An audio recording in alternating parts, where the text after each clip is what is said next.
विशाल से बचने के लिए छोटी लड़की ने जल्दी से अपना सिर खीरे में घुसा दिया, लेकिन उसे उम्मीद नहीं थी कि विशाल अगले ही सेकंड में सीधे खीरे को ले जाएगा। एक शब्द भी कहे बिना वह उसे उसके मुंह में भेजने वाली थी। सौभाग्य से दयालु बूढ़े विशालकाय ने यह दृश्य देखा, कूद कर उसका हाथ पकड़ लिया और कहा कि यह खीरा सड़ा हुआ है और इसे खाया नहीं जा सकता। विशालकाय डर गया और उसने खीरे को फेंक दिया और फिर धीरे से मुड़ा और बूढ़े विशालकाय के घर से चला गया। जब छोटी लड़की को खीरे से बाहर निकलने में मुश्किल हुई तो उसका शरीर पत्तियों से ढका हुआ था। बूढ़े विशालकाय ने उसकी बदसूरत उपस्थिति देखी और लड़की को खड़ा करने के लिए अपनी हथेली उठाई और फिर उसे ध्यान से धोने के लिए विशाल जल ड्रैगन के सिर के नीचे रख दिया। उसने उसे चोट पहुंचाने से बचने के लिए जल ड्रैगन के प्रभाव को रोकने के लिए अपने हाथ का भी इस्तेमाल किया। लड़की को ठंड से बचाने के लिए उसने सावधानी से उसे आग में डाल दिया और बूढ़े विशालकाय की देखरेख में उसे सुखाया। छोटी लड़की ने जल्द ही अपनी प्यारी उपस्थिति वापस पा ली। फिर बूढ़ा दानव उसे वापस इंसानों की दुनिया में भेजना चाहता था, लेकिन उसे नहीं पता था कि यह कदम खतरनाक था। चूंकि बूढ़ा आदमी देश के दानवों में सबसे छोटा था, इसलिए उसे अक्सर दूसरे दानवों द्वारा धमकाया जाता था। वह केवल इस तथ्य का लाभ उठा सकता था कि बाहर के दानव सो रहे थे और फिर चुपके से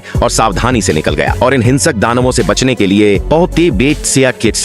बूढ़े आदमी ने भी एक तरीका सोचा, लेकिन भले ही वह बेहद सावधान था, उसे एक सतर्क था। दानव ने पा लिया और तुरंत पकड़ लिया और चाल खेलने के लिए तैयार हो गया। सौभाग्य से छोटी लड़की इतनी होशियार थी कि उसे नहीं पाया गया और फिर वह जल्दी से एक ट्रक में छिप गया, लेकिन अगले ही सेकंड में जल्द ही बूढ़े आदमी को बेरहमी से ट्रक में धकेल दिया गया और उसी समय पहाड़ के दूसरी तरफ एक और दानव दो परित्यक्त कारों पर कदम रख रहा था। बूढ़े आदमी की प्रतिक्रिया के बिना उसे एक कार से मजबूत आदमी ने नीचे धकेल दिया। पहाड़ के दूसरी तरफ का दानव भी तुरंत भाग गया, लेकिन उसे नहीं पता था कि उसे इसकी कीमत चुकानी पड़ेगी, क्योंकि छोटी लड़की अपने दाहिने पैर पर कार में छिपी हुई थी और वह टकराने वाली थी। लड़की जल्दी से पहिए की दिशा में मुड़ गई। फिर एक बड़ी हृदय विदारक घटना घटी। युवक, तुम नियंत्रण से बाहर कैसे हो सकते हो? तुम इतने। लेकिन युवक, यह बहुत खतरनाक जगह है। मुझे लगता है कि यह बहुत खतरनाक है। तट बहुत सूखा है, बहुत से लोग हैं, लेकिन मुझे बचना है। यहाँ 20 से अधिक लोग हैं और हमें सावधान रहना होगा। तुम इससे क्यों डरते हो? जहाँ तक युवक का सवाल है, उसने कहा कि वह अब जीवित नहीं रह सकता क्योंकि सड़क अवरुद्ध है। युवक, क्या तुम ठीक हो?